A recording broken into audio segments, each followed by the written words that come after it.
Hello and welcome to the Legendarium Green Team. We have half the Malazan team together today and one special guest to discuss Orbs, Sceptre, Throne by Ian C. Esselmont. I am Hurin and I am joined today by Ash, Hi, everybody. as well as AP Canavan. Hello! And before you carry on with the rest of your introduction, I am so sorry about last time. It's entirely my fault. I'm sorry. It is totally all right. I think we had a great discussion anyways, although I think the entire time I was thinking, man, it would have been cool if AP was here. AP is professional science fiction and fantasy editor, academic, and literary critic. You can find him on YouTube under Critical Dragon. Thank you for joining us today. You are very welcome, and thank you for the invite. Once again, I'm very sorry for the last time I accepted and then completely forgot about it and didn't turn up on time. Okay, no more apologies. You've already preemptively made up for that due to the time that we had an interview with Steve scheduled, and then he forgot, and then you reminded him. Oh, yeah. And then also hopped You're a on. savior. That was really fun. That was great. Oh, Orbs, Sceptre, Throne. Guys, before you start on this, you'd mentioned that you're not really reading these in order. So, do you want to explain? Well, that was actually my next line. Our audience may be asking, why the hell are they starting with Orb, Sceptre, Throne? And my answer to that is, don't ask me. It's a little complicated, not my choice. I think I think we can defend this decision. I think the novels of the Malazan Empire are more able to be read in a kind of disjointed fashion than the Book of the Fallen, certainly. I think like any of the other series. In fact, that's exactly how I read it. I started with Return of the Crimson Guard. Didn't know that Knight of Knives was supposed to be what my entry point to that. Read Blood and Bone next, then went back to Knight of Knives, and have now read Orb, Sceptre, Throne, not having read Stonewielder. I've enjoyed every book in its own way. I mean, I had severe problems with Knight of Knives, but I felt like I've had a complete experience every time. Well, it's an interesting thing about the distinction between the two different series. The Malazan Book of the Fallen is a decalogue. It's very much a 10 books that is intended to be read in a specific order. And while each book is pretty much a standalone, it fits into an overarching meta-narrative that is very clearly defined, and that there is an intended series. And there are quite a lot of elements in it that these are the major events that lead to climax of the last book. Novels of the Malazan Empire is a series that does have an order, and there are elements in it that have that chronological sequencing that you see are points of connection as this is how things happened in the world.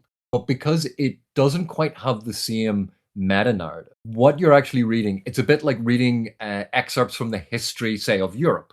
And you go, this thing happened here, and then this thing happened 10 years later in this place. Yes, there are points of connection, and yes, there are elements that sort of continue through, and there are threads that are developed all the way through.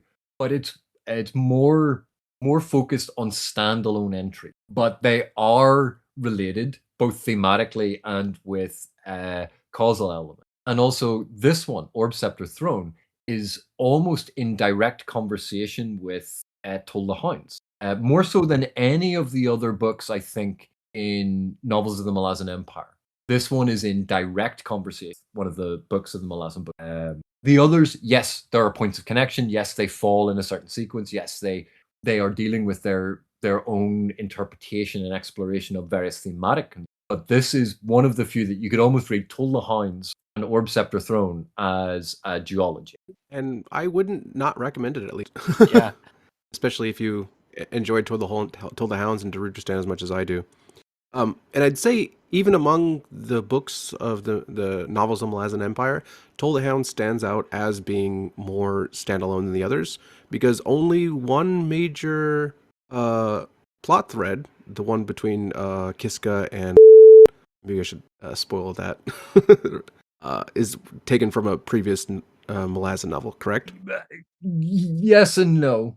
Oh, hang on a sec. Are we in spoiler territory, or are we still trying to deal with things in a non-spoilery All right, we're still in non-spoiler territory. Okay. Sorry, I will censor that name later. Latter, at least. Stylistically, I really appreciated several facets of this book, especially early on. I thought that there was a pleasant physicality to the scenes here that I don't know, it doesn't feel like it's Whenever I read Esselmont, I always contrast it with Steve because you kind of have to if you're reading in Malazan, right? I find that there's a lot more things feel quite grounded, and characters feel like they're in their scenes and interacting with the objects around them. I find often more than in Ericsson's stuff, where he often has them, in quite high level thinking and discussion, and often it's kind of Or trope. tactile? Yeah, it's much more tactile here, and characters often figure out the plots or figure out high level goings on in Erickson stuff, and here I feel like it's often left more ambiguous. People aren't figuring this stuff out amongst themselves as much, and I think this provides it makes things feel grounded. And then also, I think that Esselmont actually writes horror exceptionally well. There were several scenes in here that I'm like, my goodness, why hasn't he written a horror Malazan book yet? I want that. that would have me so engaged Blood throughout. and Bone. Blood and Bone almost is a horror novel, I'd say. Blood and Bone is like a comedy. I love Blood and Bone. Blood and Bone is my favorite Esselmont book, by the way. Blood and Bone. Before we talk about Orbs, Sceptre, Blood and Bone.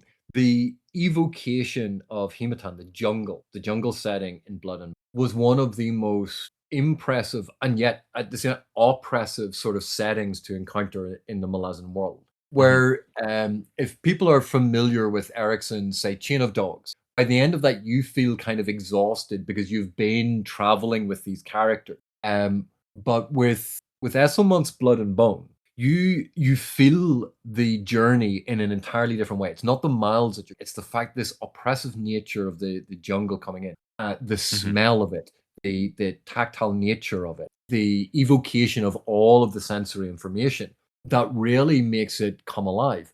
And for most of us, we are unfamiliar with the type of setting. Like we are unfamiliar with that type of jungle.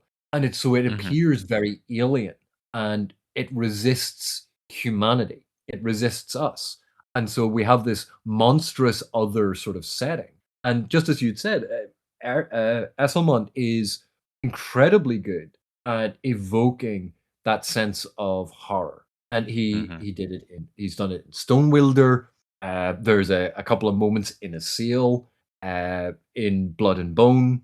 Each time he does this, he dips into this, and it doesn't feel out of place. It can feel really weird if you were watching a comedy and then suddenly there was just this one scene in the middle that was just pure horror, and then it went back to comedy. It would feel jarring. But the way that Esselmont works it into his world, you realize the thinness between what we accept as a sort of a willing reality or a willing acceptance of this reality, and how it can so quickly become horrific without any sense of the tone or style shifting. It's just that the events suddenly spiral out of control, or we see them in a slightly different way. And it's like scratching away at the surface of our own world to see that true horror is under this tiny layer of a civilized veneer. And Esselmont, I think, is excellent at scraping away that veneer to show us the horror that underlies a lot of things. And that's why it never feels out of place in his work. And yet it can make us feel, particularly without going into spoilers, there are certain characters who are exploring something. And suddenly it seems so incredibly gothic and dark and mysterious, oppressive, in a way that in Ericsson's work, we had characters who were crawling in the underground, and that felt oppressive and things closing down. But it wasn't the same type of horror. It wasn't that existential fear of the dark in the sort of, in terms of the gothic or almost supernatural horror. What Ericsson was talking about was this feeling of claustrophobia. Yeah, a fear, but not horror. And I think that's something that Esselmont works into his work, or blends into his work really subtly. And it's something that fantasy quite often struggles with, which is why I find it fascinating. Reminds you a little of T. Kingfisher, actually. I think Esselmont unfairly gets a bad rap for his prose style, and I want to agree with everything that Ash said. I think he's an excellent prose stylist, and I think what he excels at especially is atmosphere. I know that goes hand in hand with what you both said, so I'm just kind of agreeing with what you said. But the way that he writes atmosphere, especially in the underground areas or in the dungeon crawling sections in the book, or exquisitely done, and just as good as, I'd say, better than most fantasy I've read. Well, oh, sorry. I'll be quick. I think maybe again, I'm going to go to a contrast. I think maybe what I was trying to get at earlier is that with Steve, I get more of a sense of the ideals and like an idealistic kind of writing, versus where Esselmont feels more materialistic. So I think this leads me to feel more grounded in the setting and specific settings with Esselmont, whereas with Erikson, I feel more engaged with the abstractions and the shadow. Like I think Erikson obviously really likes shadows and this kind of interplay between perception and reality. And this leads me to think in more cerebral ways, or like be more in the minds of the characters. Whereas Esselmont, it's the physical things in the scene that I'm noticing. And this leads me to feel like the atmosphere and more able to put myself in the setting versus in the mind of the character. And I think one of the things that I find really interesting is how both Erikson and Esselmont, they know their world inside. They created it together. They developed it together. They have slightly different ways of seeing it, though. And that's something that comes across. Because when you read Erikson's work, for example, the Taistandi, they are slightly different to human, but they are very human when we read them. Like, we understand them. But when Esselmont writes, quite often they come across as quite alien. And suddenly we realize that, they aren't humans. They aren't like us. They don't see the world that we, or the way that we. And I think Esselmont's very good at putting the reader in that perspective of something and showing us quite how different it can be. Whereas I think Erikson uses a lot of these positions to illustrate a concept. And it's maybe the difference between the lived body experience and that tactile sense of being in the room with someone who is hundreds of thousands of years old, and they're looking at you going, yes, but basically, according to me, you're going to be dead tomorrow, because that's how long your life is. That they look at the world that differently. Whereas with Erikson, he's confronting us with, I think, a lot of the concept of that, about how do these people interact with the world and that sort of. But I think Esselmont actually puts us in the room of being confronted with that alien. I think he's really good at recognizing this of alienation. And even though, like Ash, you had said you're not a fan of Knight of Knives, which is absolutely fine. Like, we're not going to fall out of it. Like, you're wrong, but we're not going to fall out of it. But one of the we can fall out during the episode we do on Knight of Knives. But something to bear in mind about it is, first of all, like, as a fantasy novel set over one night, it's doing something quite different to a lot of other fantasy novels. This isn't spaced out over 10 years, 100 years, 1,000 years, whatever. This happens in one night. But also, because it's being told from two very different points. When Kiska looks at Temper, when she first sees him, he is this monstrous, frightening monstrosity of a human-shaped barbaric Hulk, and is absolutely unrecognizable to the reader.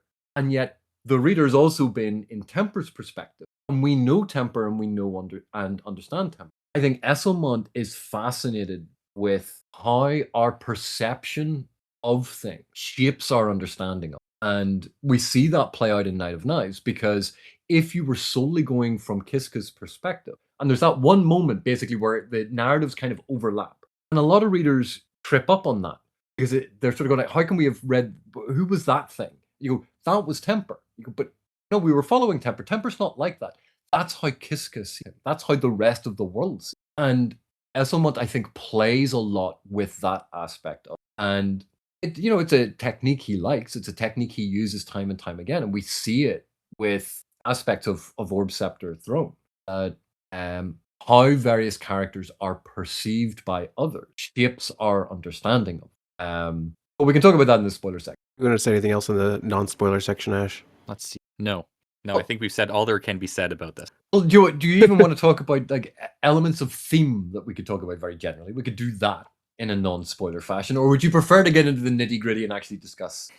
Well, I think usually what our listeners like when we're talking about non-spoilers is if they think that they would like the book. They want to hear if we like the book, why, what its strengths and weaknesses are without going into spoilers. So I will say, yes, I love the book. Big surprise. I've read it several times. I think primarily I like the book because of the setting. I like the themes explored, such as our ancient evils, the tyranny, and I really like the characters. And I think part of that is because a lot of my love for these characters are bleeding over from my love made by Steven Erikson, because the characters are very overlapped.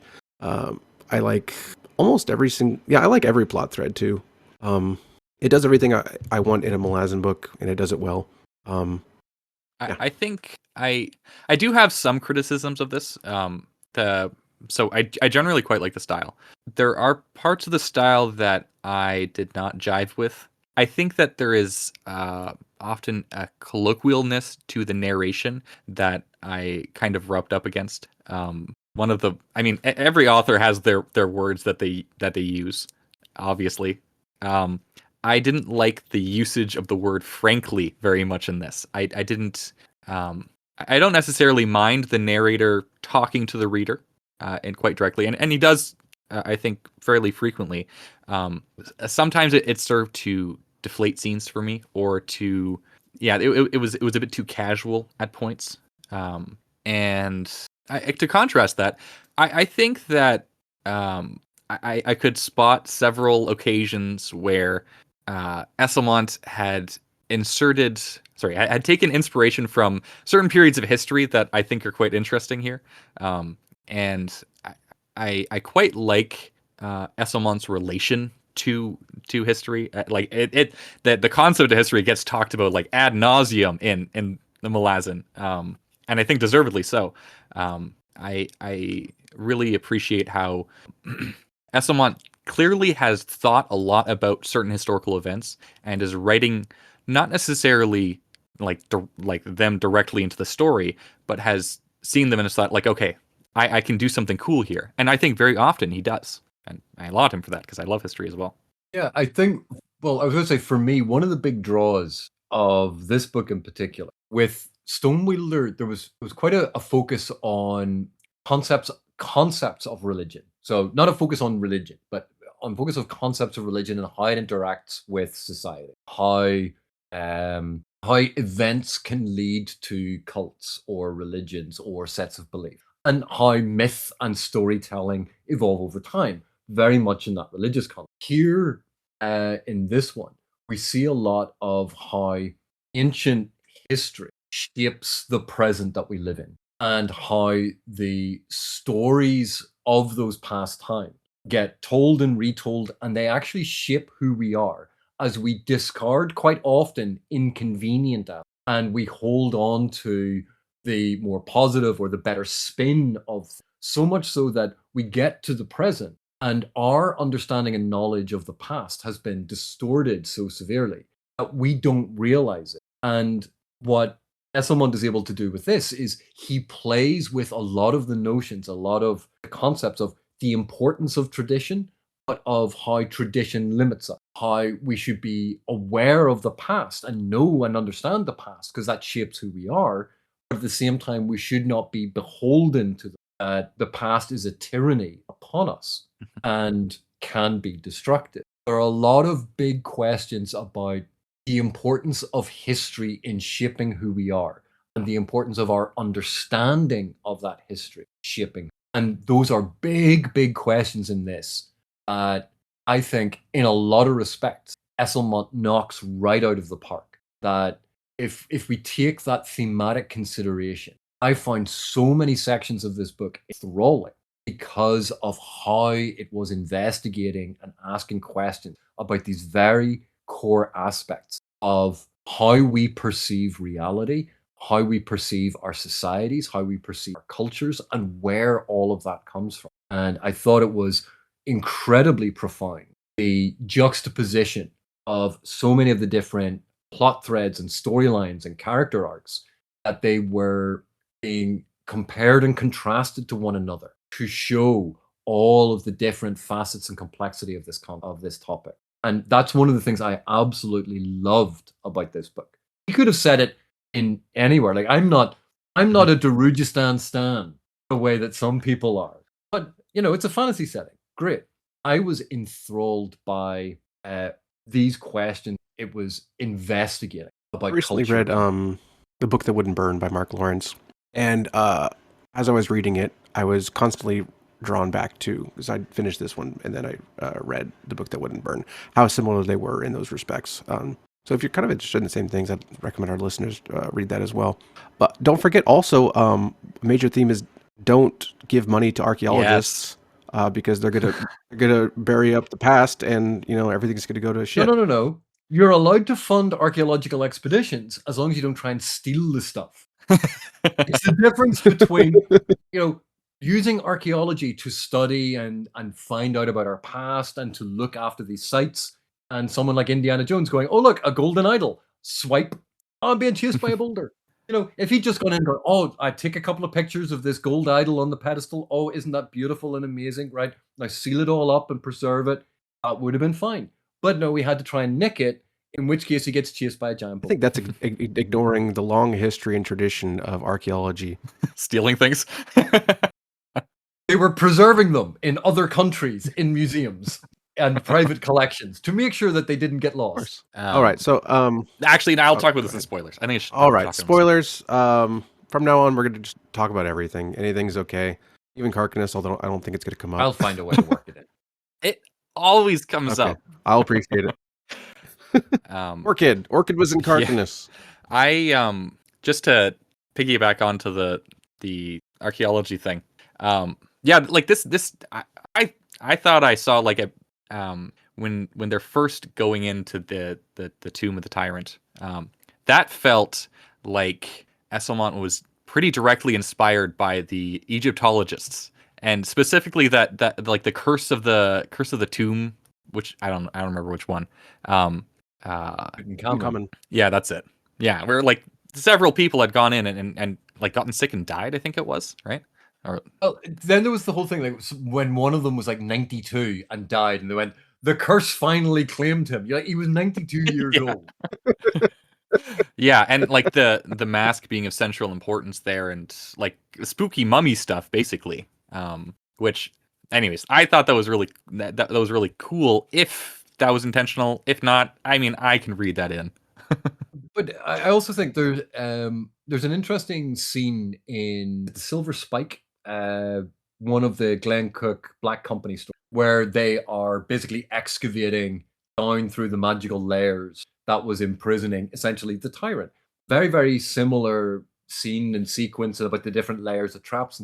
And given how much both Esselmont and Erickson have been inspired by and have acknowledged and praised Glenn Cook's work, I saw that particular sequence as a bit of an homage to Glenn Cook. But, what you point out there is exactly what happens when we read. We take our own knowledge and experience and backgrounds and things we know about. That helps us build our understanding and meaning of a scene. So for you, it was very much that Egyptological excavation. For me, it was Glenn Cook. But we're both seeing the same thing. We're being inspired by the same thing. But the meaning and understanding we take away from it is highly personal. And that's what they mean when they say that every reader is reading their own version of the book. Not that all readings are equally valid.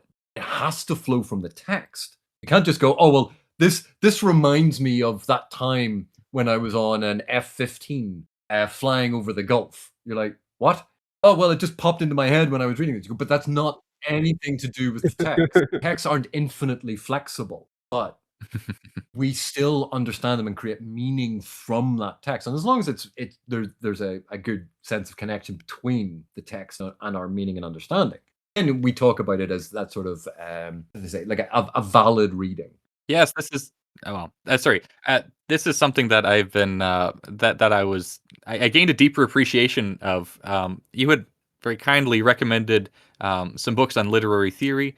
At some point later, I got most of the way through a book on structuralism. I'll finish it someday.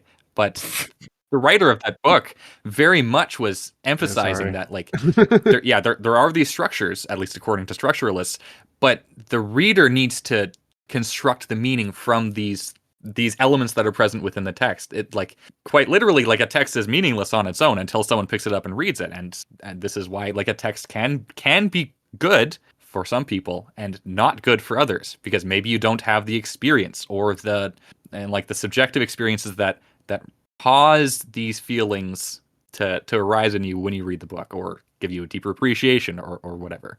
But it's one of the reasons why I dislike. It's a personal dislike, and it is a tiny pet peeve. In informal conversation, we will talk about, oh, that was a good movie, that was a good book, that was a good movie. And what we mean is we liked it, we enjoyed it. It's not an evaluation of the thing per se. It's an evaluation of our experience of it, which is an important consideration. But when it comes to the evaluation of text, when we say a good book, sometimes we mean it was well written, it was exploring this thing. Like, we are talking about the text itself, and we are evaluating the text. And then we say, oh, it was a good book, and we mean I enjoyed it. And you go, that's not an evaluation of text.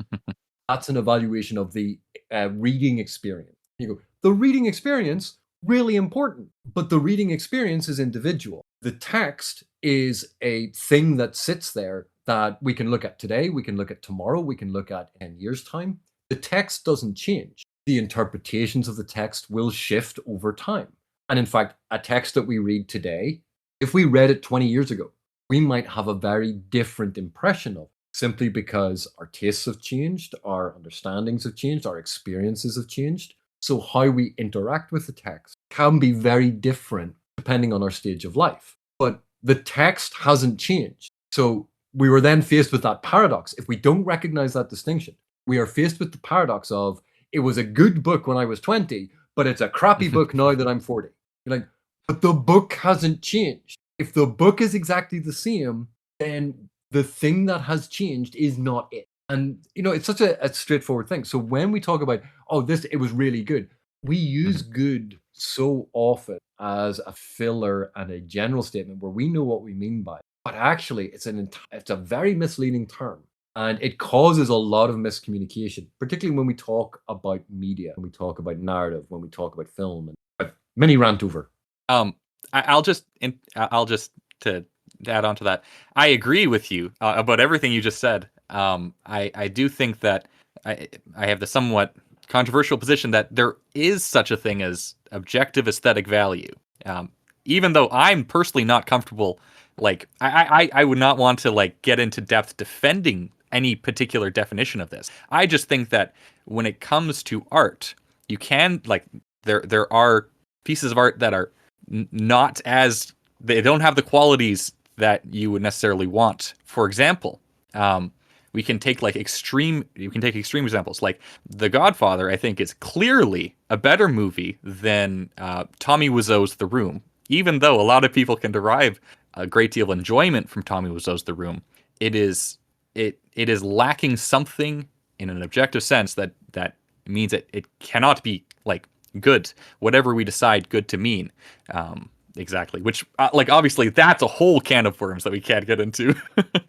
But to give you sort of a counter to this, that sort of it semi-proves the validity of this position, because a lot of us share this position. But The Room, let's imagine you are you've been out the night before. It was a Saturday night. It was a big night. You were out drinking until whatever. You've come home. You have woken up on a Sunday, and you are very much the worse for wear. And you want something dumb to watch. You do not want to watch Memento, even though it is structurally, the structure of it is thematically tied and it's wonderful and fantastic. You don't want The Godfather.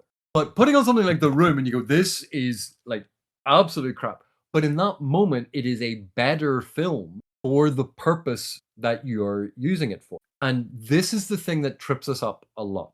Something that can be good for a particular purpose, we go, yeah, that was good. But when it comes to the evaluation of text, that's where we get things confused. And remember that purpose and audience are always key considerations in any form of communication. And narrative is communication. Narrative is a communication from the narrator to the narratee, from the author to the reader, from the director to the audience. That there is a purpose and an intent and an audience that is being considered. And so we can have something that is absolutely brilliant for a 5-year-old to sit and watch, and we would be going, please gouge out my eyes. I can't take it anymore. Or we could be sitting down to watch Oppenheimer, and the 5-year-old is going, please gouge out my eyes. I can't take it anymore. Because perception, when we confuse value with evaluation, and they're not quite the same things, because with value, we're often making that a consideration of intent, purpose, and audience. Whereas with evaluation, we are focused on intrinsic qualities within the text. And even those, even if we all agreed right now what those were, there's always going to be a level of subjectivity in how we apply in the order in which we organize and prioritize the criteria.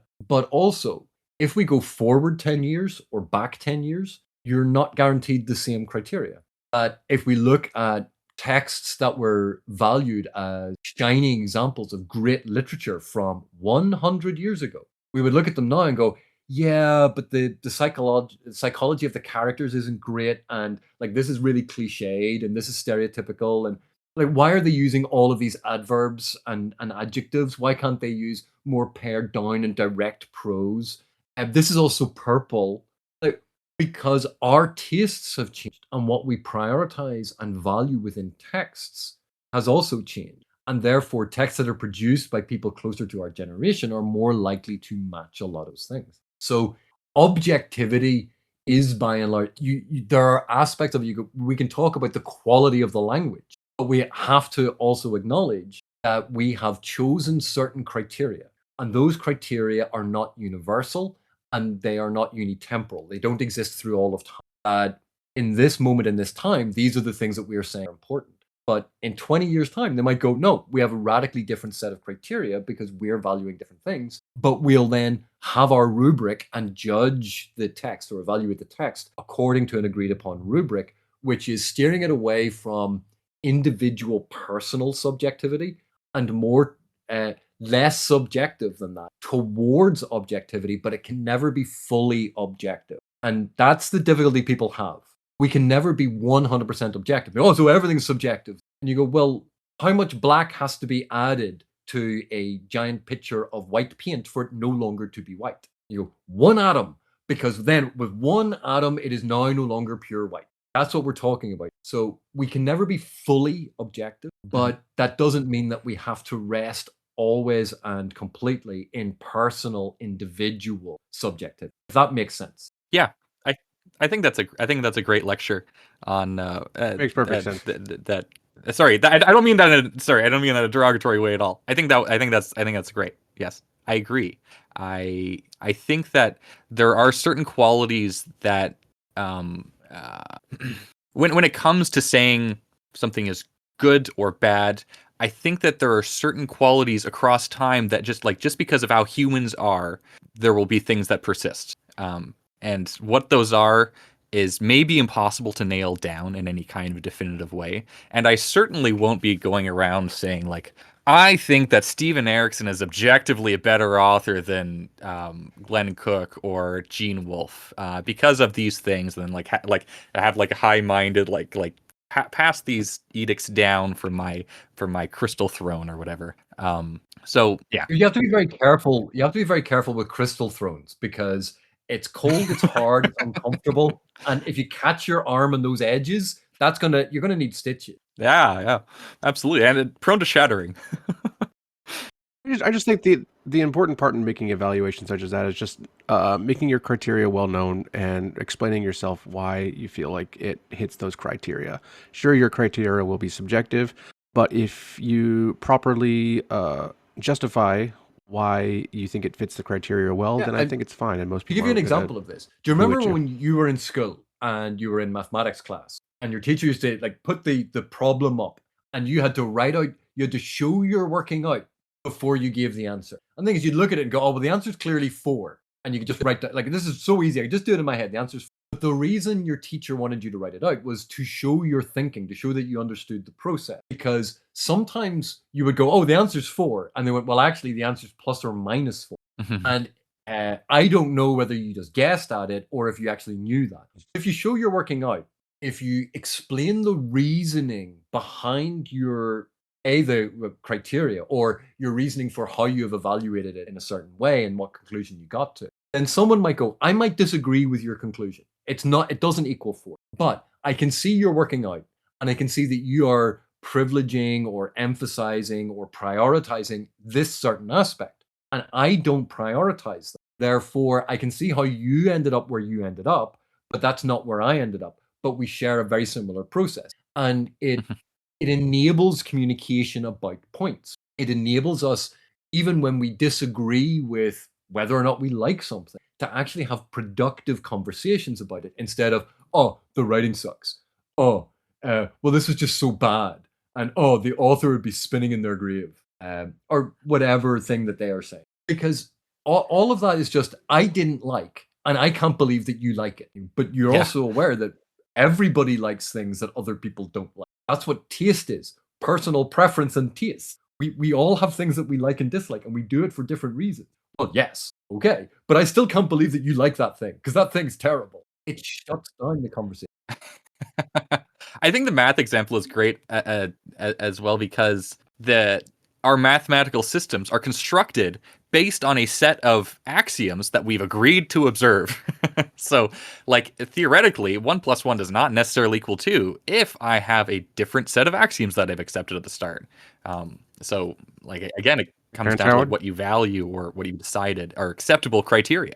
Hurin's hard is not acceptable criteria. You take that back. He knows math. No, he doesn't. That's the point. Oh, to get back to the book. Oh yeah, let's talk Okay, about that actual book. As I was trying to say earlier, that section with Eben also kind of felt like a stab at academia and where it gets its money from, especially getting funds and requesting funds. Specifically, this time was Humble Measure, yeah. But I also like to compare and contrast that section with the looting of Moonspawn. It felt kind of similar to these old ancient artifacts that, in one case, Eben, as an archaeologist, was coming in, just wanted to study, but he was under pressure from the people with money to get what they can out of it. And the same thing kind of happened with Moonspawn, even though the pressures were slightly different.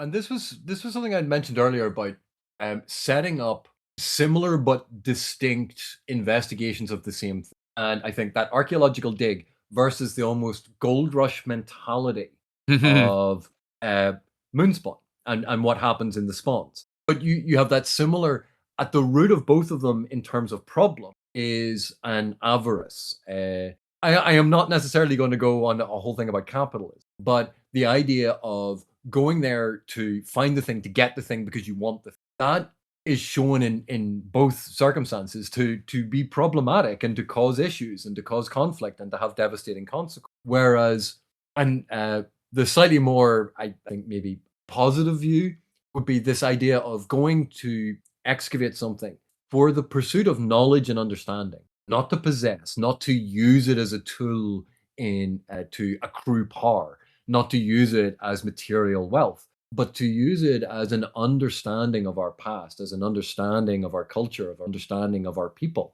That is actually something that actually protects the character, as opposed to the grubby intent that is overtaken in the other. Does that kind of make sense as a sort of contrast? I'm glad you brought up the gold rush, because that was the other, well, that's one of the other big historical things I was like, I'm sure Esselmont got inspiration from this. Like, and of course, the only ones who make a profit off of the Moonspawn stuff are the people selling the shovels, or in this case, ferrying the people over to the spawns. Well, I had a theory about, just as we're talking about the spawns, I had a theory that Malachi was Cutter, was Crocus. It has to be.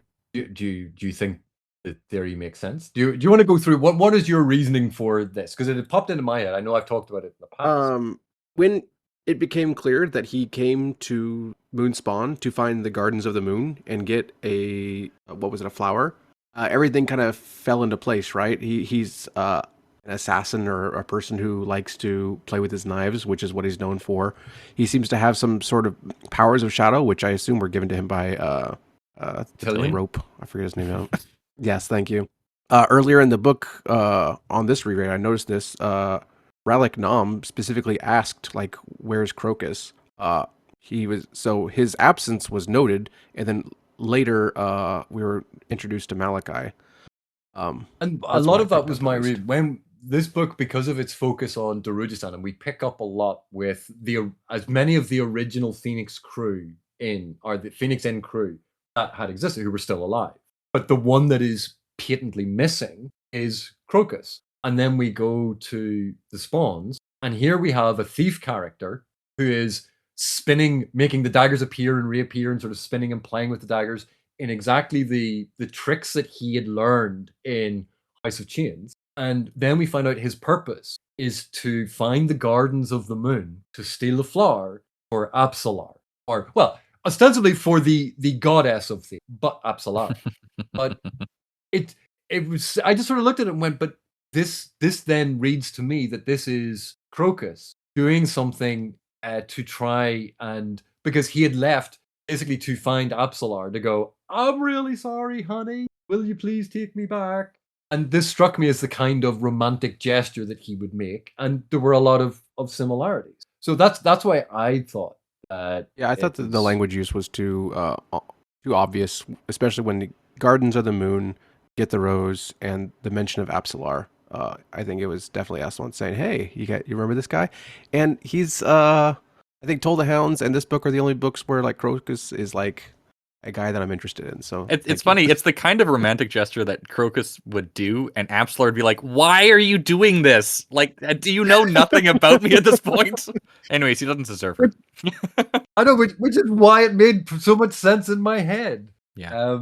But and again, I thought it was interesting because you have Red, Ansi, as this sole surviving, or well, not sole surviving, but one of the very few surviving bridge burners, suffering from PTSD, suffering from survivor's guilt, suffering an absolute disillusionment with the world, and going on a pilgrimage to the tomb of his friends and not being able to be honest with himself about it, trying to lie to himself, trying to pretend to be anything other than sort of the individual who has been broken by his service, his military service, and is trying to hold it together, and almost has to say a death wish would maybe be overstating it, but is at a loss of what to do with his life, his kind of directions, and he wants to see this final resting place of the bridge burner because he wants to know why he is left behind, why he is still alive. Why did he survive and they didn't? These are survivor guilt questions, I think, floating around his head. And I thought that was a very powerful sort of sequence because that's not the initial impression we have of him. Like this, Esselmont I thought was very good at presenting him as someone who you don't necessarily like, but over time you grow to understand and you get this deeper awareness of. And suddenly a character who could have initially been dismissed as archetypal or cliched in fantasy as the sort of the grizzled veteran who is grumpy and mean and nasty to people, develops a psychological depth that causes us to rethink a lot of our preconceptions and challenges us again, I think, with the reality of what war can do to people. And I think that ties in very neatly to what happens with the Segula on the plane by the about the reality of the horror of war and its. Speaking of Ansi, how great was the scene where he meets his ghost buddies and they just said, "Go along, get out of here. We don't even like you." And then, yeah, You're stinky and we don't like hanging out with we you. didn't even like you when you were alive. Go away. Yeah. Do you not find it strange that that we get then the scene that sort of immediately follows that is after he's gone, we are lingering there to get their private discussion because they go like, "Do you think he bought it?" And you have to remember that, like so many of these things in narrative, we forget that this is really controlled by the author, that they've decided what the point of view is for a scene. And you can think about it in a TV show. Oh, they're showing the thing and then the characters walk out. Why is the camera lingering in the room? And then something happens in the room that they want the audience. But ordinarily, the camera would have just followed and like gone out with the character. It's the same thing here. That lingering in the room for that few moments extra is, I think, Esselmont's answer to the fact that Ericsson's always criticized for being obtuse is Esselmont occasionally gives the readers a break and goes, "Guys, they didn't mean it, and I want to make it clear to you." Steve could have saved himself a lot of grief if he had done that a couple more times during the Book of the Fallen. And people would have complained about that. Oh, well, the author's just talking down to me. Yeah, I would have done that. Yeah, I mean, speaking of the Moonspawn looters, I really liked Orchid.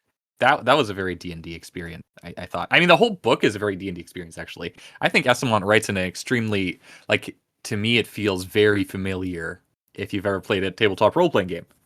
Just not necessarily criticism, and he writes, I think, in a different way that Erickson does as well.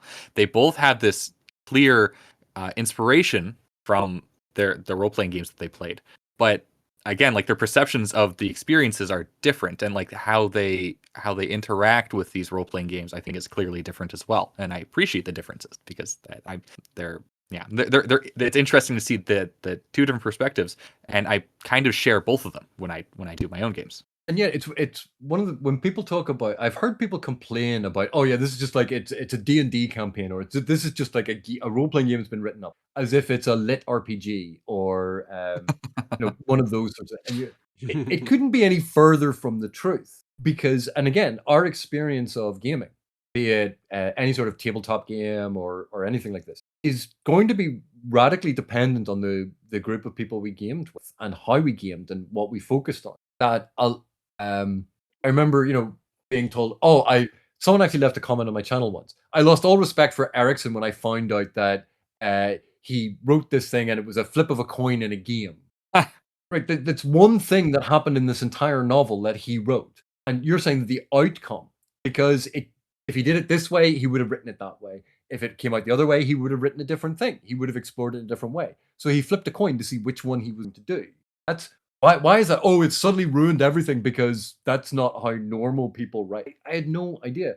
But people dismiss games and gaming as if they are somehow subliterary, that they are not quality narrative. And yet nothing could be further from the truth. Ludic narratives and games, RPGs, are narratives that are also games. They are ludic narratives. They are told in different ways, and they're going to be dependent on the person writing them. Just because you can imagine it in a game. Oh, I can imagine that in a game. Well, I can imagine it in a TV show. I can imagine it in a film. He shouldn't have written it like a film. It should be written like a book. You see how ludicrous and ridiculous it becomes. But I think when people, and sorry, this wasn't a criticism of you, but when we talk about things being gaming inspired or being connected to a game world, there's still an old-fashioned knee-jerk reaction to treat that as a pejorative. When no, it's a different ludic genre that someone drew upon, in addition to archaeology and anthropology, which they studied, or the other books that they read, or the other films, the filmic media and narrative that we consume narrative in all of these different forms. They gamed out this world, but I don't think that the as far as I'm aware, the vast majority of what shows up in any of the books, either by Esselmont or Erickson, was not gamed. There are elements here and there that were in games, but those games did not resemble the novels that these things appear in. Quite often, they were taken from a sequence in a game and plopped down somewhere else and changed for that purpose. But people seem to think, oh no, he just wrote up his gaming experience. He's not Margaret Weiss and Tracy Hickman. That's what they did with Dragonlance. There's a significant difference between those two sets of fantasies. And a lot of the gaming that Erickson and Esselmont did, particularly, was on their own, and it was dialogue driven. It wasn't big narrative events. It was them sitting for months on end on a dig somewhere in the middle of nowhere, going through different characters arguing about. So Anamander Rake is walking through the desert arguing with someone for 3 weeks. Oh, what a thrilling novel that would have been. Yeah, I think the criticism. I think people who criticize, especially the emergent storytelling that you get from tabletop role-playing games, are kind of I think they miss often what all storytelling is dialogue, right? Everybody is writing in conversation with other things, and something that I think is really special about tabletop role-playing games is that this dialogue is very active. It's very much a lots of back and forth, and you get feedback. As if you're the game master, you get feedback from your players, and and vice versa, in a very active, collaborative way. And I think this can lead to a lot of potential in storytelling that is, in my opinion, best realized when an author comes back and revisits some of that material later and thinks, oh, this was a really cool thing that I had managed to make, and now I can insert it or take inspiration from it and put it in this story that I've created, and now it can have this really satisfying narrative context, and I can work it into themes I have and whatnot, and like it's not like authors aren't taking stuff from everywhere around them anyways, right? Like, authors are constantly doing this. Why is it worse for them to do it for something that they have made in the past? Like, it's crazy. Like, people take inspiration from their own lives with writing, obviously. And a game is kind of exactly that, except for set in in a different context.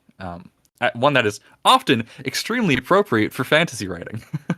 Well, what did you think of the exploration of the Moranth? Because there are a lot of reveals in particular about those two cultures, those two people that happen in this. I want a 5-book series on the Moranth. I want always more of them. They're so interesting to me.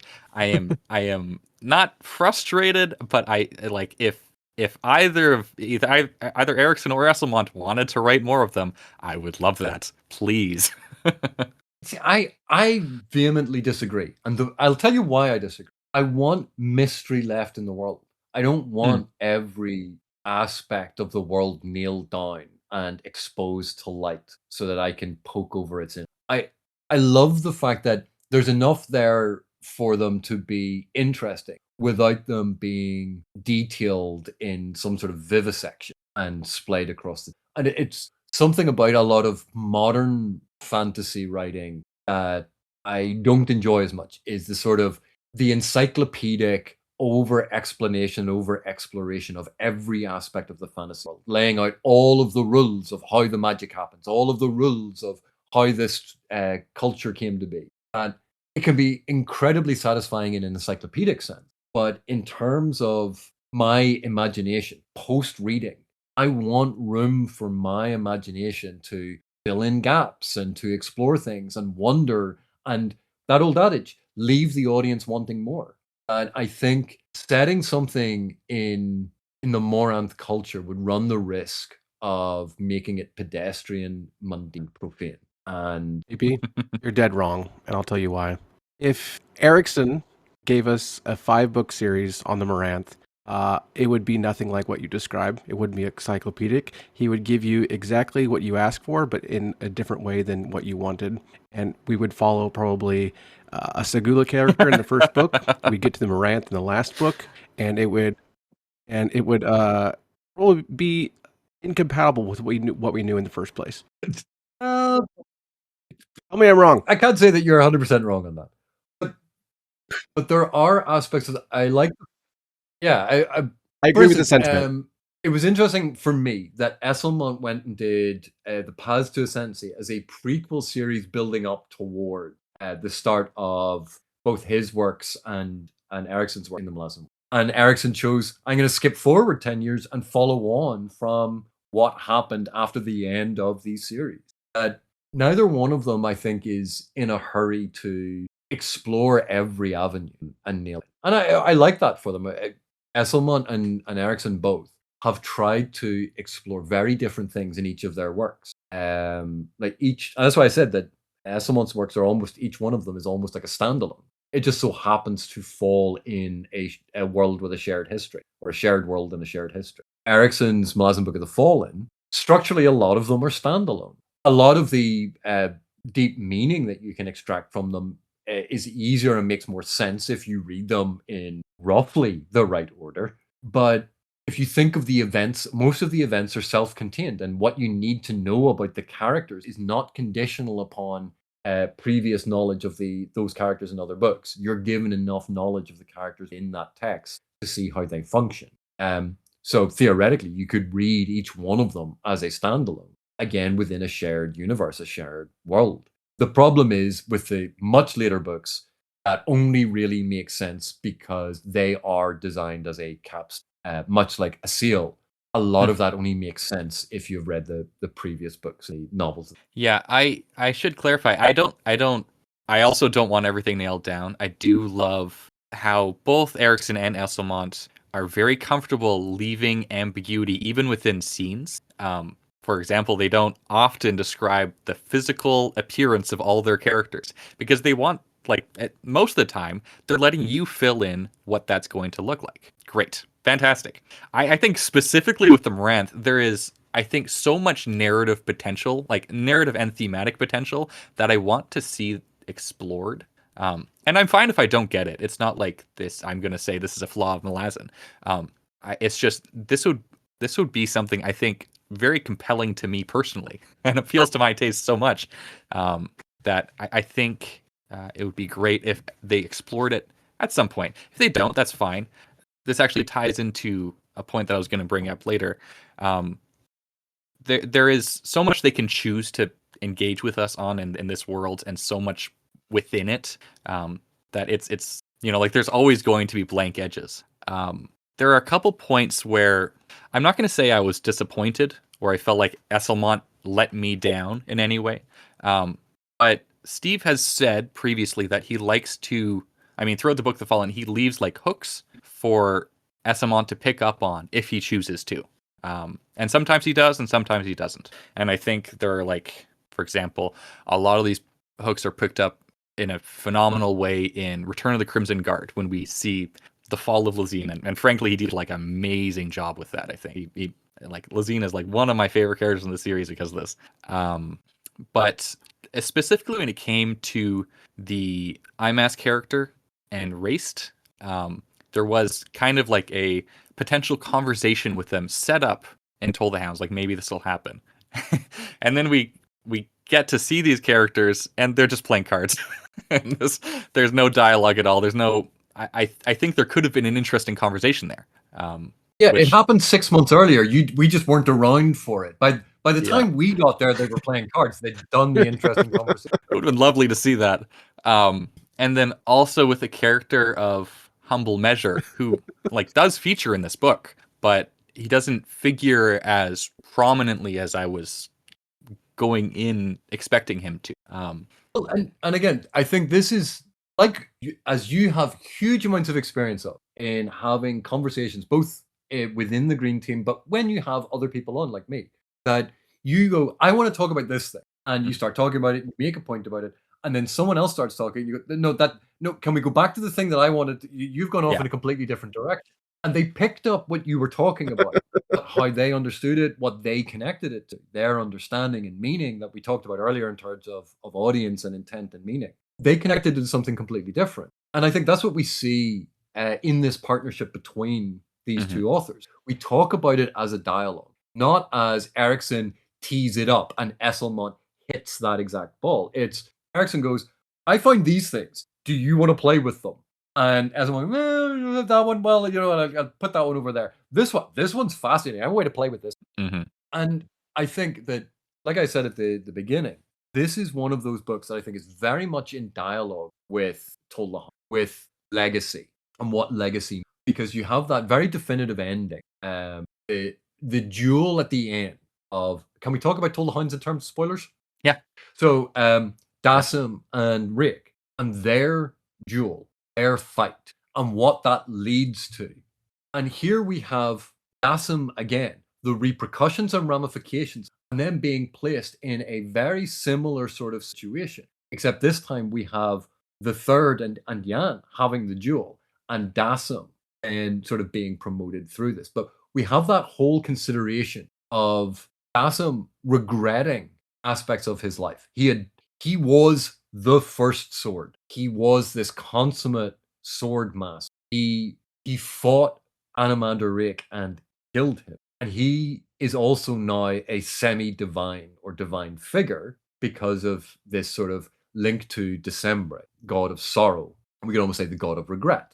And here we have an entire people that also are like the Agadi, the Segala. They are dedicated to being the ultimate swordman, not the ultimate army, not the ultimate sort of, this is how we're going to colonize the world. Like that's not what they focus. It's the perfection of the sword form. And their entire culture is stagnant. And it is a very regimented caste. and it is very insular, and it is xenophobic, and they are arrogant, and they disguise themselves with their mask in public. And then you think of the Segula, who are xenophobic, have a rigid caste system, are absolutely obsessed with defeating the Segula in the only way that they can, which is from 100 feet up in the air so that the swords can't reach. But you have these two sides of the same coin. And all of this is about the ramifications of the past and how it catches up. And where Dassam, we see him almost in a moment that seems lifted out of a kung fu movie, of the martial arts master sweeping up in the courtyard in disguise. And that could have become a horrendous pastiche of the chop socky movies of the past. But it didn't. And we have this whole exploration of the Segula culture from within and without, and how they struggle with how to move into the future. And they are absolutely dominated and locked into their past and this honor culture. The Moranth are just as locked into a culture and have a rigid caste system, but they've become mercantile to the extreme. Because if you remember in Gardens of the Moon, one of the things that they, at the Siege of Peel, at the ending of the Siege of Peel, the Moranth were granted an hour of blood to repay those citizens from Morn for all of those trade disputes. That's kind of extreme. Oh yeah, we're going to slaughter men, women, and children for an hour because you did us out of the latest iPad. They're locked into the same culture, the same past. And with Dassam, he was hiding away from a decision. And yet we see in the whole conclusion of this arc that Dassam is actually going to be looking to the future for the Segula to show them a new way, not just to deny the past, not just to be absolutely beholden to them, but to learn from the past and move forward from it. That yes, things happened in the past. Yes, these can be momentous, portentous, world-shaping events, and they can have dire ramifications for your character and your worldview. But you have to move forward. You can't hide from it. You can't let it dominate. You have to find a way forward. So the personal arc that Dassam has is very much then that the arc that the Segula can go along, because their culture must change. I'd like to hear your thoughts on death of Rake and its effect on Caladan and therefore on the Rivi as well. It seems like they're also going through a similar transformation, the Segula and the Moranth are as well. I think it's fascinating because for Caladan, he has known Rake ostensibly forever. That Animander Rake, Animanderous Pure Rake, if you're going to go the Carcanus. Eric told you I'd Magna Pure Rake. He has known him for such a long time that Animander Rake is part of the world. Just like Burn. Like, oh, Burn's age, blah, blah, blah. You're like, yeah, you could just say Animander's 20th birthday. Like, that's how old they are. He's no longer there. Are we doing full spoilers for the Malazan Book of the Fallen? Yeah. Go ahead. The Crippled God. Like, this is another thing that is happening at this moment. These are world-shaping events where the foundations of the world as people understand it are changing. The Talan Imas's behavior is shifting. The return of a tyrant who they thought they'd gotten rid of, but being defeated. But for Brood and Rake, I think a pillar of reality that Brood always thought that he could count upon, whether or not he agreed with Rake, whether they were they were happy with each other, or they were in a spat about something, or, oh, we haven't spoken in 200 years, how are things? That it was an aspect of reality that Rake was there. He's gone, and he's not coming back. And I think that has shattered Brood's complacency about the world, because it has removed something that he thought was and when it comes to the Rivi, Brood has seen what the Malazans have done to the Wiccan, and we've seen how the Wiccans were treated initially under Kellanved. We have heard about this, that the Wiccans were Kellanved's favorite, and we saw Coltane, and we had all these things. And then Return of the Crimson Guard, we saw what happened. And Brood is seeing that this is the end of a lot of the old orders. But the world is changing. And in particular, when we as reader witness the Moranth carpet bomb the Segula, this is no longer the world that Brood understands. This is the shock that someone who had grown up on tales of medieval warfare found in World War I, climbing up over the trench to be mowed down by a Gatling. Yep. Or the tales of heroism of the noble knights on horseback as you're struggling to breathe in Mustard. The world of warfare has changed. And with those rules changing, these things that were thought to be immutable, there is again, do you fear the change? Do you embrace the change? Do you fight the change? And Brood is stuck, I think, in some ways, realizing that he is a figure out of time. Just like Anomander ultimately was a figure out of time. They are not part of the modern world. The modern world does not have a place for them. And we see that time and time again in the Malazan Book of the Fallen. Each of these ancient powers rises up and gets their ass handed to because world keeps changing. Technologies change, magic change, military tactics change. And suddenly I think Brood is confronted with and wants a legacy no longer of fighting, but of maybe trying to find a way to peacefully settle. And remember, he was Kaladin Brood, the warlord. Or if you read Kark, he's Kaladin Brood, the stonemason. Maybe that aspect can come back again. Well, like he does like carving tombs for people. Yeah. But I mean, that's part of what I see in what Brood is struggling with. That the endless wars and conflicts between tribal groups that just went backwards and forwards for centuries with no clear winner, and territory was won and then lost and won again, over and over again. But in a semi-sustainable way, if slightly chaotic, horrific, and abject misery for everyone involved, because it was constant warfare. But that was manageable on some sort of scale. And now the world doesn't accept.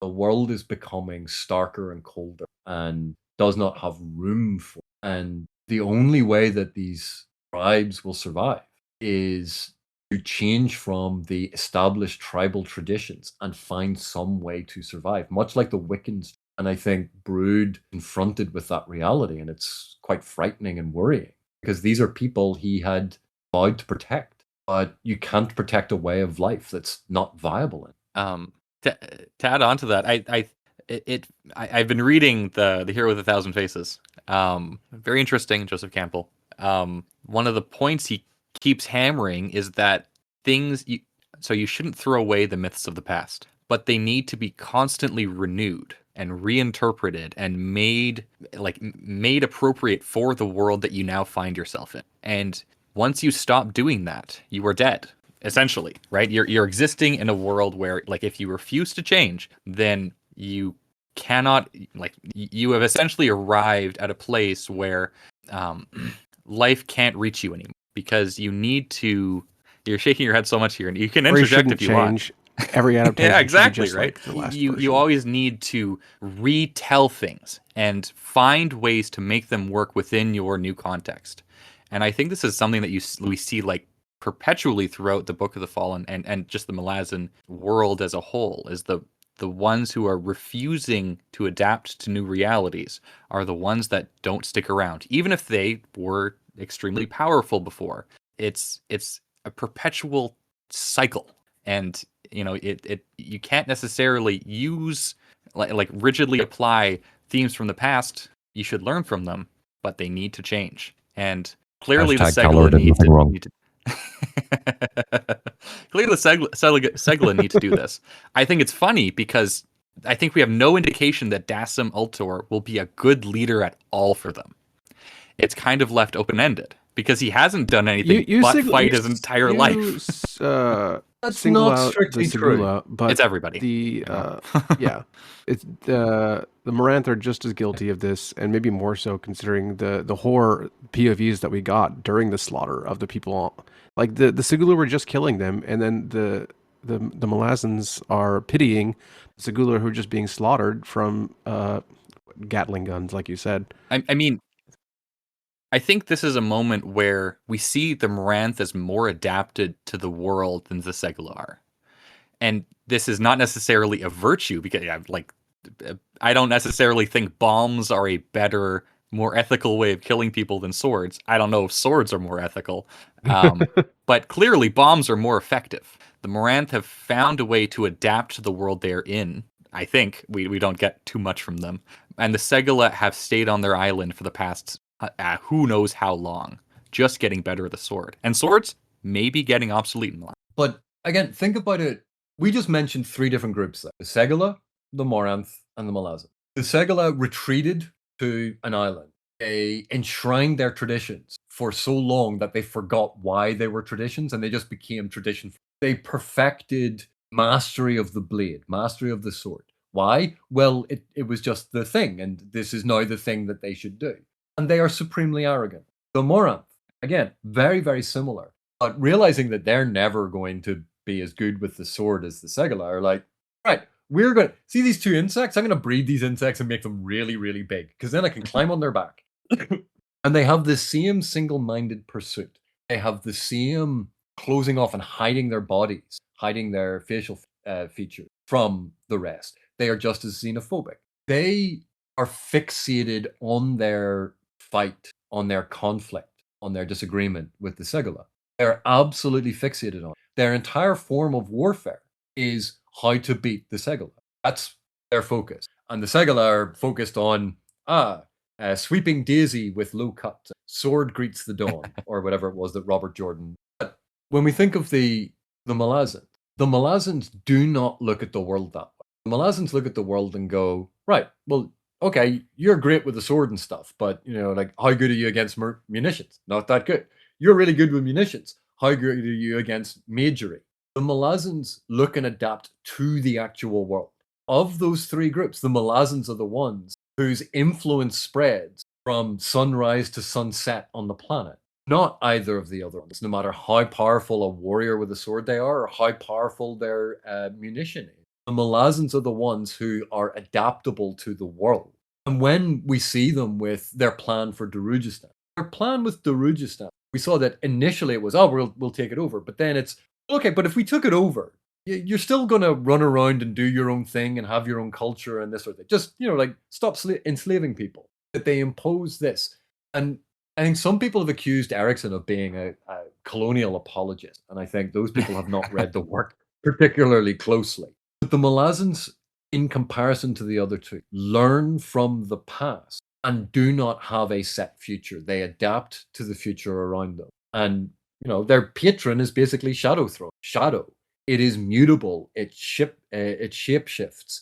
It blends with the obstructions around it and finds a way to flow around them. But Shadow is not fixed. But the Segula and the Moranth are fixed. And I think Dassam, we are told that Dassam was instrumental in removing the hereditary officer class of the army and promoting a meritocracy. That Dassam was responsible in reorganizing the army to make it a modern functioning army. That Dassam was responsible for the integration of squad mage in conjunction with others within the old guard. But that was Dassam learning from what was around him and not being fixated on, but this is how we have always done things. And so I think Dassam knows enough about the traditions that the Segula honor.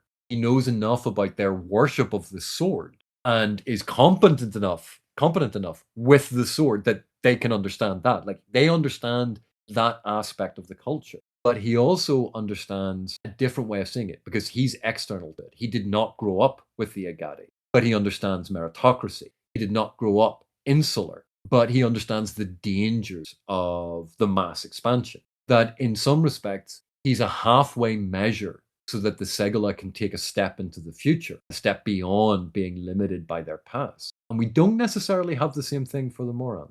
Because we don't have that series a book that explores the past of the Moranth, much like this did with the Segula. This is a completely different subject, but I've heard a lot of people criticize Krupp in this book, especially contrasting with Ericsson's Krupp, and they are very different. But I just want to say that I love the way that Esselmont writes Krupp in this book. He's always got his finger in the pie in every little scene, even if he's not named directly. And the way that the narrator itself shifts when Krupp is on the screen is a lot more invasive.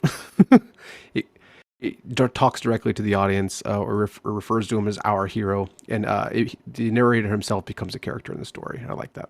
Not to mention, one more thing. Not to mention, Krupp actually does a lot in this story that resolves a lot of the conflicts. Whereas it seems a lot in the other ones, he's much more behind the scenes. We don't see it directly, but he's a lot more blustery. Whereas in this one, I think he's a lot more directly in the events of the story, even if he is in the background. And again, I think this is the difference in the two different authors approaching it. Krupp originally was a character in the RPG controlled by Erickson. And I think most people know this was one of Erickson's. And I remember a story that I was talking to Erickson in this, and Erickson mentioned that one of Krupp's spells that he used was an illusion spell to make it look like he was sweating. So he was constantly looking like he was sweating, but it was actually a spell that Krupp was using. And not only that, when they were gaming, Erickson actually had one of those necks, because if you're out in the bush excavating all of the sweat, so he had one, but he was constantly miming, patting himself down while they were role playing the scene with Krupp. So Erickson obviously knows Krupp from the inside out. He knows Krupp's speech rhythms. He knows how Krupp would think about it. Esselmont, on the other hand, has hours upon hours upon hours of dealing with Krupp from the other side, of seeing Krupp, where he knows Krupp externally. And so, again, he replicates enough of Krupp's speech that it is recognizable as Krupp. It might feel slightly different because, again, word choices, diction, syntax, rhythm will be slightly different between the two authors. And, when you're used to one way of writing something, when someone else does it, it doesn't feel quite right. And we don't like that jarring. But if we think about it, they are replicating the same thing, just slightly more distinct. With Erickson, because so much of it is seen from inside Krupp, Krupp would never reveal things. Therefore, a lot of what we see Krupp do in the other books, it's hinted at that he did, or they happen, and afterwards it's like, oh, by the way, this, they kind of get revealed. Whereas with Esselmont, I think, was constantly confronted with these machinations that Krupp came up with to mess up all of these plans. And so the perspective I think we have in this novel is much more about seeing movement out of the corner of our eye, looking around and seeing pastry crumbs sitting there going, that rat, it was just here. I know he was. And we realize that Krupp is. But if we think back to when we first met Krupp, it was a reveal that Krupp was the ill. That was something that was hidden until the end of the book. Was it hidden? I felt like when I read Gardens of the Moon, I was like, he's the eel immediately. It's like, this guy is slippery. This guy's, yeah. I got told off because of something that I thought was absolutely apparent in the first couple of chapters of the book, and apparently wasn't confirmed until book 2, and therefore I spoiled it for people by some people who you know quite well. Shadow Throne and Cotillion. Yep. But anyway, that was something that was meant to be disguised, at least not overt, in Gardens of the Moon. And there was a lot going on. But now we know this. So if you think of a Sherlock Holmes story and you don't realize that Moriarty is involved until the very, very end, and then the next one there's this whole thing and then Moriarty is involved.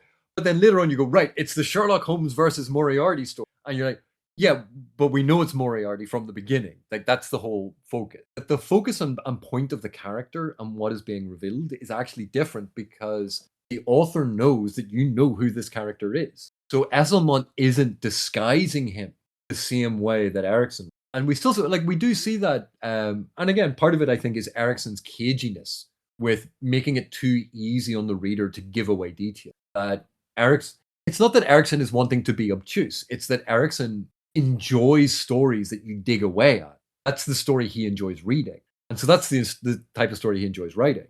And I think Esselmont, because he doesn't value that obtuseness to the same extent, or that need to dig away at it, that he still is coy with it. Like, you don't see Krupp do a whole load of the things. You just know that he's kind of behind it, but he doesn't spell it out. It's not that we sit and watch Krupp go, right, I'm now going to go over here and give these guys these because they're going to need those in order to do this. He doesn't explain it ahead of time. It's not pedantic, though, or didactic. But Esselmont isn't hiding it from us to the same extent. And I think that's kind of important because even like Krupp in Told the Hounds was actually quite overt. I think that one of the for me, the big noticeable difference is that for Esselmont, Krupp is a character that exists firmly within the world. And for Erickson, he kind of operates as like a muse. He's certainly metatextual in a lot of ways. And I would argue that a lot of Erickson. Sorry, I would argue that a lot of Erickson's writing is connected to a metatextual analysis. Like, yes. Erickson certainly has that at the forefront of a lot of the things that he's exploring.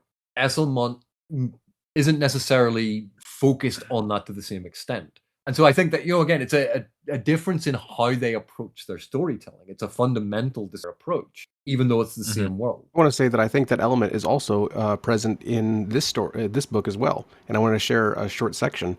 A short, stout man, generous of diameter, thank you, dapper in waistcoat and frilled sleeves, daintily crosses the mud and open sewer channel of the town of Broken Hopes, west of the dreaming city. And what of this? Does that city now whimper and grimace in its sleep? Does the dream threaten to slide into nightmare? Does a crowded figure stalk the edges of vision? And it goes on and on like this during his... It's the narrator directly addressing the reader in a way that it doesn't in the rest of the story, precisely because it treats Krupp differently.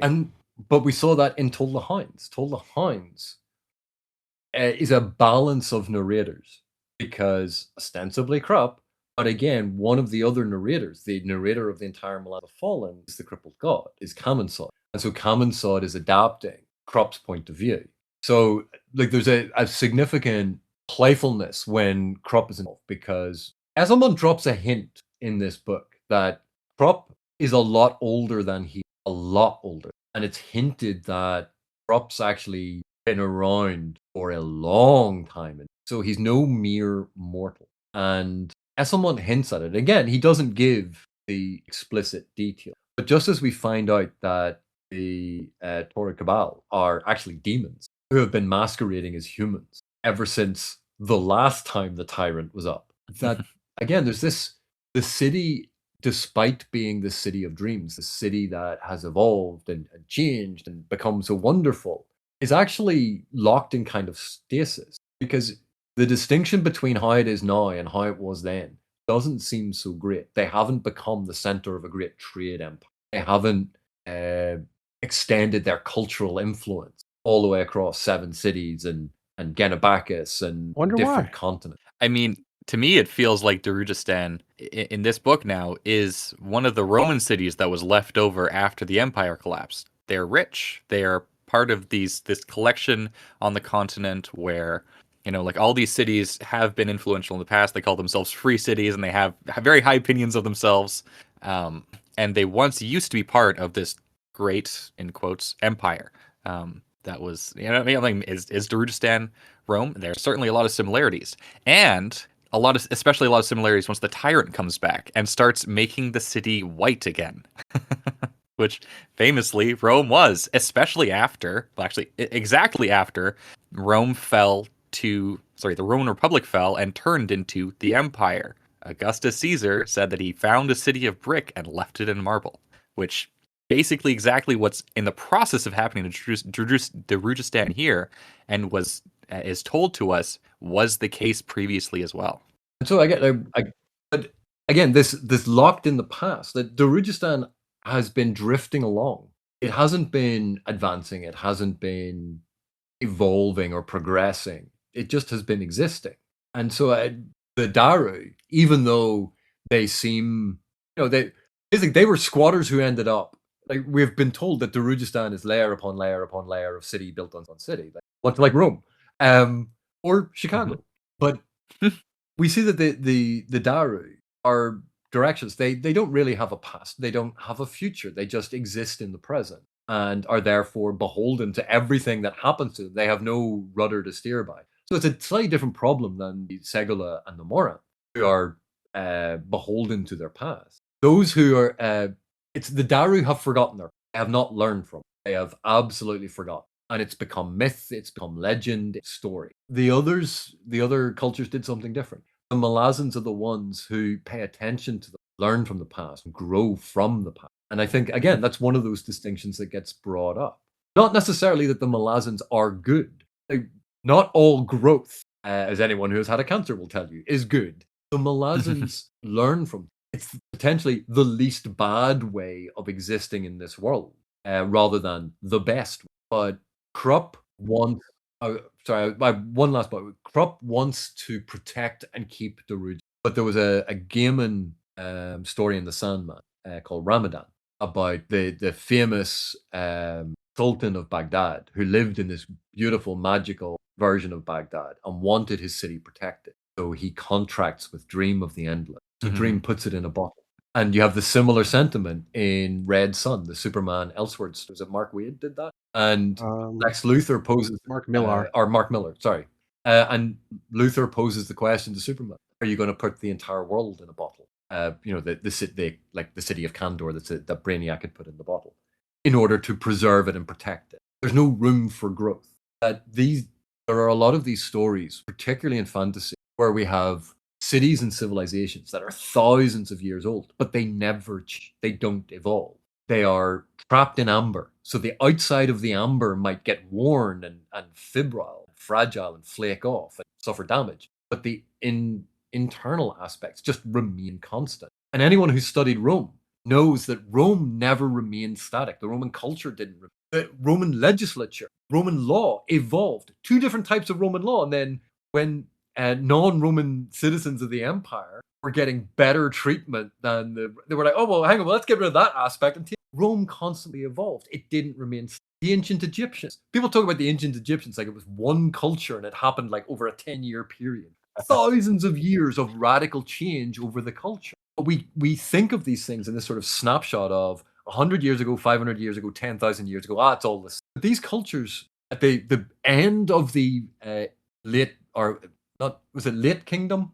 The end of the Egyptian period versus the very beginning of when we talk about the ancient. Those two cultures would not have recognized. They were so radically. The earliest Roman settlement wouldn't have recognized the late Roman Empire because it had changed. And that's something I think a lot of fantasy struggles with. And it's something that is very difficult to realize in fantasy because if it's a secondary world, you're trying to impart to the reader in a very short space of time, or a relatively very short space of time. This is what this world is. This is how this world functions. Yes, this world has a history. And because that, you end up with these potted histories that feel like, oh, look, it's a fantasy ruin. There's going to be some sort of monster guarding a treasure chest, and there's going to be a 10 by 10 room with some orcs in it. And yet, when we see these cultures, and it's something that the Malazan works do a lot, it questions that narrative and it shows the fragility of these narratives that we have built up about the past, about history. It shows us events in a mythic form that later we find out that myth was actually, it had a moral truth, it had a narrative truth, but it wasn't what physically happened. Recently, Ericsson's latest book, No Life Forsaken, we get insight into Kalor, which contradicts some of the views of Kalor that we have had in the past. And there's someone who doesn't change. Are we given contradictory things every time Kalor is in on all page? the time that we have met, or at least seems that. But not really. He just became bitter and grumpy. Became. I think that man started out bitter and grumpy. I think he came out of his mother's womb like smoking a cigarette and is like, "Is that all you got for me?" But again, like our first impression of Kalor is entirely negative. Our first impression of Tayshrin is very negative. We haven't even talked about Tayshrin. Seeing Tayshrin in this novel, and this is something like I joked about this, that it was one time I was talking to Esselmont and I said, I'll never forgive you. I like Tayshrin now. I liked Tayshrin since I think Memories of Ice. I fought against it. I think that perhaps this is not I like Tayshrin since something that can be wholly laid at his feet, but I think that Tolkien really fed into this idea of potted history, as you called it, with his own Legendarium, especially when it comes to the elves, because they're the great civilization that existed prior to the story. They're always living in the past, and they have never moved on from their big civilization, right? They have always existed, kind of longing for that again. And so we don't see an evolution of their culture, right? We see the remnants of what they were prior to them uselessly slaughtering themselves and also killing lots of orcs way back when. But they haven't adapted for the world that exists. And that's like an explicit part of the story, right? They can't. But as you said, like if you look at any historical period, you will find that things are changing rapidly. And sometimes it's the same historical patterns as before, but very often you'll find people were facing challenges that no one had faced before, or coming up with new ideas that no one had ever thought of. For example, I read a history book by a historian called Ian Mortimer. He titled it "Why the Middle Ages Matter." And we have this idea of the medieval period as one of stagnation that is fed into by a lot of historians, and a lot of it's the common conception now. It's becoming better. I don't think it's so common No, it's anymore. still fair. Like, people will still use it synonymously with the Dark Age. Yeah. Nothing happened. There and- was no light. Everyone just sat in the dark. Exactly. Just being miserable. In this, he traces the period of the Middle Ages, and he says, okay, let's look at all of these cultural advancements that happened. And from the beginning of this period to the end of this period, you take someone from the beginning and put them in the end. This is all the things that they would be shocked at. For example, people started using pillows. We started having chimneys. We started being able to build things above 3 stories again. The judicial systems developed from judges that may travel across like whole sections of the country to having, like actual laws and that are enforced. All these institutions, cultural institutions like marriage, became suddenly much more important. So if you look at history, you will never find a period really where things have stayed the same for hundreds of years. That's just not the case. So yeah, this is something I think the evolution of the Malazan Empire across the series does a great job with. And that's why, sometimes people talk about the Malazan works being modern. I've talked about structural, various different elements that we discuss. But in it, it's a constant conversation, the genre and how the genre is constructed, the stories of the past, the stories that people are going to tell in the genre from now. How we approach, and how Erickson and Esselmont have both approached their works. It's not to knock them down. It's to make us see them from a different perspective. To make us look at them in a different light. To consider them in a different way. Because in doing that, it can take the old and new. Where in the Malazan world, we still have those ruins sitting around with strange things living in them. Like, that you would have in your typical D&D. Oh, look, it's an elven ruin in the distance. Where isn't there an elven ruin sitting in the distance? Like, everywhere there's an elven ruin. Oh, look, there's a magical sword. Oh, yeah, because they just lie around in fields. There are still elements of that. And you can see that being played with, in some respect here, with the going to the spawns, going to the remnants of Moonspawn to try and loot this ancient Kachin Chamal mountain ship that had been taken over by the Thais, and they had lived in it for God knows how long.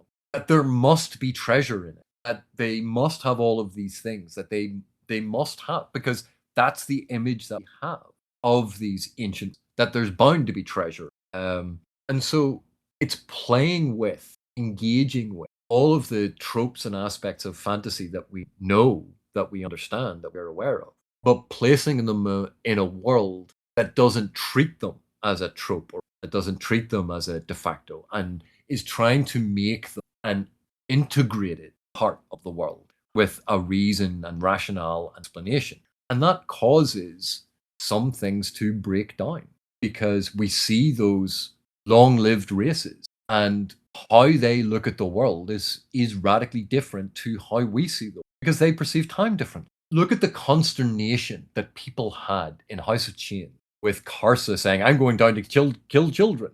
And in fact, there are a number of readers who did not pick up on the fact that when he said children, he meant humans, because he even after reading the entire book, they still missed that. And the whole commentary about perspective, cultural relativism, about how aspects of morality we often define from our own perspective rather than a universal abstract or an external form of morality. But we define it as what's convenient to us and what we know, what we understand. And we apply those rules to other people as if they should. We see the Segala do, we see the Moranth do, the T-Blord. And in the Malazan world, it's the interaction with others, with other cultures, with other individuals and species and races and societies. It's through that knowledge grows, that progress happens, not technological progress, but progress because we realize that our way is not the. And I think that's something that Esselmont explores very strongly, that there are those always looking for the opportunity that they can be the one to put their boot on your throat, because they know what it's like to have a boot on their throat, therefore they want to be the one in control. And then there are other people who look at the world and go, I know what it's like to have a boot on my throat. Why don't we find a way that no one puts a boot on anyone, and it's through going outside of those, not discounting our experiences, not discounting, but looking at it with new eyes. Getting someone like Dassim, who knows and understands the history and the things that the culture thinks are important. To go, I can see it from a different perspective. I can show you a new way to incorporate that into a way that's going to progress to the future. It's not discounting and ignoring the past. It's not discounting and ignoring tradition, but it is trying to integrate it into a real world view. And that is messy, it is incomplete, and no one has all the answers. Should we talk about the tyrant? He's just misunderstood. Yeah, that's true. I think it's interesting how Esselmont decided to say, okay, this is the tyrant. This is the one who, I mean, he's not the only one. Obviously, Raced is there, but this is the guy that was showing up throughout history, and he's the same guy, you know, and he's just doing it again. And I think that's a very deliberate point that Esselmont is making about how, you know, the men who seize power in these circumstances, is almost always men, they may come about it in different ways, but they end up acting so incredibly similarly because they need to. They need to, in order to retain power in the way that they're doing. They need to, capture the intellectuals of their society. They need to, make them into their personal demons. You need to harness all of these elements. You need to seize the army. You need to make the political legislature impotent. Often the political legislature needs to give up the power that they do have, as they do in this book. The closest parallel I saw here was the Directory in the French Revolution, ceding their power to First Consul Napoleon, who will restore the French people to greatness. Worked out very well. In the end, it kind of defeated by the proletariat, scorched and left, like the ordinary people, who don't even really know what they're doing, right? But I suppose this is part of the point that both Erickson and Esselmont have made, which is history is not the great man of history. Is made up of billions of individuals who do not always know their part in the bigger picture, but who have acted a part, and without them, it would not have turned. And yes, there are people who are generals. There are people who are spy masters. There are people who make decisions. But those decisions are carried out by other people who may not know what the left hand is doing or the right hand. And I think it is interesting that we have this cyclical nature of tyranny in Darude. That, it gets set up. There's a tyrant. He sets people up to beautify all of the buildings, this surface level improvement at the cost of people living their lives, and eventually is cast down. And then people forget about how bad it was, and some idiot comes along and goes, you know what? It was so much better in the good old days when this was all marble, so we should have that back. And we have nostalgia blinding us from the truth. Because again, it's selective editing and cherry picking for the bits that we like and not the bits that were inconvenient. Because no one looking at the history of Darujistan goes, oh, wasn't it great when we were all slaves? No one is looking at it. But there's a whole bunch of people going, well, the tyrant was probably blown out of all proportion, but we can probably, because we're so much smarter now, we can set them up as a figurehead. We'll control them, and then we'll be in complete control because we can get rid of the people that are making our lives difficult and doing the things that we. Oh look, hello, we've all been enslaved again.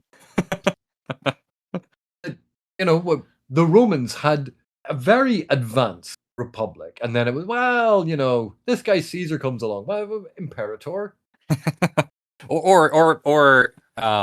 I mean, at the time that Caesar had taken power, the Republic was so degraded, I've seen many historians argue, it wasn't viable to continue in the way that it had been, right? These old families, like the Darudistani families that just keep sending in the next member of their family who does the exact same thing once more. It's almost comical in this book. It's like, oh, we have another oar on the council and another limb on the council, and and they're all acting the exact same as the ones before, except for, I guess, at the end, Corian. I mean, Torvald wasn't doing the same thing, was he? But no, he was kind of new blood. Yeah.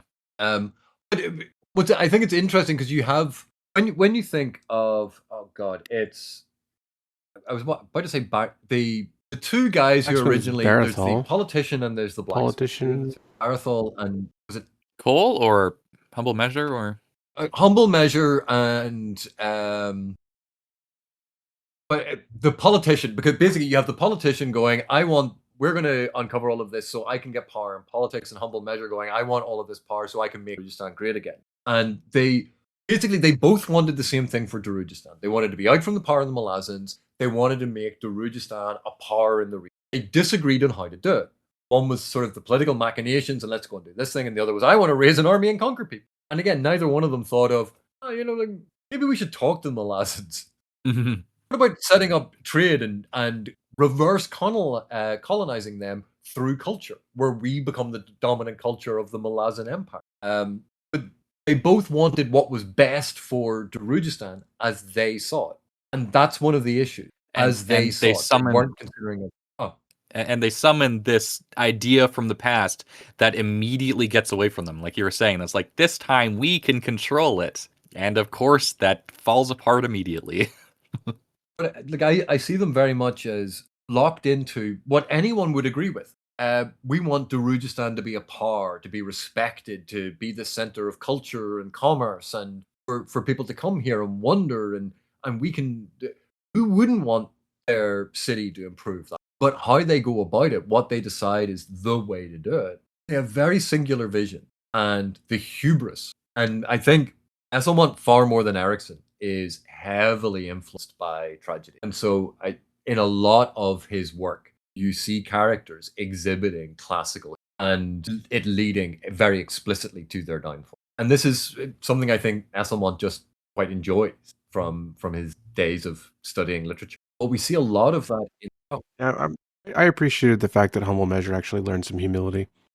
I want to hear Ash's feelings on the Kiska-Leoman plotline as a decided non-fan of Kiska. Are you going to Kiska tell?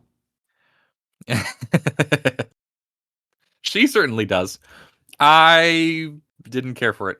I like Taishren, so that part was great. I like Taishren's setup as a kind of mirror to Dassam, and I think the decision by both of them to take up Mantle and act in the world and use, like, both of them are undecided if they are going to do this at the beginning and through the middle. And they decide, okay, I have this great power, I have a responsibility to use it, but use it responsibly. So that was great. I don't like Leoman. I don't find him to be sympathetic. I know that some people do. And maybe I would feel differently if I had read, like, is he in Stonewielder? Yeah. Maybe feel differently if I read him there. Kiska, I've never gravitated towards as a character either. So their plot, I bounced off of it, unfortunately. I thought the concept of Maker was cool. I thought that, like, the Vidder, I think, is an excellent example of the metaphor being made real. The both destructive and revitalizing aspect of chaos. Very fascinating. I didn't like Kiska's relationship with Leoman. I found that for me, both of them made the other more boring. And also, I was frustrated with Kiska for even finding Leoman attractive in the first place. To me, that's more offensive than that Shadow Priestess ending like sleeping with Iskarol Pust. Yeah. Mm-hmm. Well, Hurin, what did you think of Kiska and Leoman? I've never been a huge Kiska and Leoman fan, and really until this book. I totally bought into their will they, won't they, Ross and Rachel vibe going for it. I liked how their relationship grew, and I especially liked how Leoman kind of found... We understand that he is a person who did something really terrible, and the last two books was him grappling with that. And then his kind of way of finding peace at the end was satisfying for me, even if I'm not sure what he did was forgivable. I found his exploration of grief and of change and an inspiration in Taishren very fun to read. I really sympathize with him as a character, and the setting itself I just adored. Esselmont, I think, does that sort of metafictional, metaphysical, and mythic setting better than Erickson does. It's that sort of abstract playfulness with the narrative to place it. Like when you're reading the Silmarillion and you're reading about the history of Arda, and oh yeah, look, it's a 2-dimensional flat disk, and now it's a globe. You know, Tolkien never explains that because you don't. It's myth, it's legend. It's not fantasy the way that we read it. And Esselmont slips that in, and it's usually signaled in terms of language or it's signaled in terms of the setting. And I like when he does that. He is playful with those types of narrative. With Kiska and Leoman, I think they're good touchstones for the Teichrin story thread. But Kiska and Leoman, for me, they're very much almost external witnesses to the world. They're these figures who traipse through time, seeing each of these events. But they are, while Leoman, yes, was key to something. From Esselmont's perspective, I think Leoman is more separate. He's almost separate from the world, which I find a very fascinating and weird position for someone who Erickson had performed like a despicable, horrendous act of. But how does one deal with that? And I think Esselmont has been playing with Leoman's struggles. Do you go through denial, anger? Do you accept that as who you are? Do you try to learn from your mistake? Like, there's a mistake of, oops, I accidentally scratched the car, and oops, I set an entire city on fire and murdered everyone. How does the human brain cope with it? And that's one of the things I find fascinating about Leoman. He doesn't provide easy answers to that. There are no pat, and I like that about Kiska moving beyond the perception. And again, I had said that about Knight of Knives, how she initially saw temper to what temper was in who he was, who his core was. Like Kiska eventually learns to see beyond that sort of surface level of what a person is. And I find that aspect of their relationship interesting. But I tune in for the, oh look, it's stuff happening in Darujistan. Not necessarily I tune in for Kiska. You agree that Leoman is suave and sexy, though, right? No. Leoman is the least sexy character. It's the mustache. All the ladies love the mustache. I think Leoman. Oh man, who's Ikariam's companion for that time? Like the really greasy one. Veed. Terralak Veed. Yeah, Leoman is like Terralak Veed level of attractiveness. Depends on the nightclub. Depends on the nightclub, how many drinks you've had, that's and the how most late wrong it is. thing you've said. Yeah, I think Leoman is very much the type of person that you sleep with if you are 10 drinks in and you hate yourself, and then you wake up next to it and it's like, I did that. Oh, what does this say about me?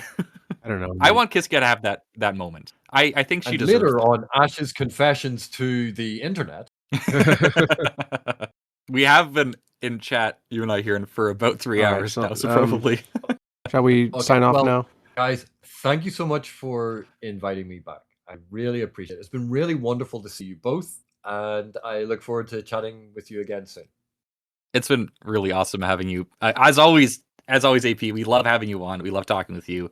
It's nourishing to me in a spiritual and intellectual sense. Please come later back. on, Asherman's confessions to the internet. I'll hold you to that. All right, so with that, I'll sign off. Thank you for listening. This has been our discussion on Ian C. Esselmont's novels of the Malazan Empire's Orbs, Sceptre, Throne. Thank you to our guest, AP Canavan, Critical Dragon on YouTube. Please check his stuff out. It's great. And thank you, Ash. I'm Hurinfan, and goodbye. Bye.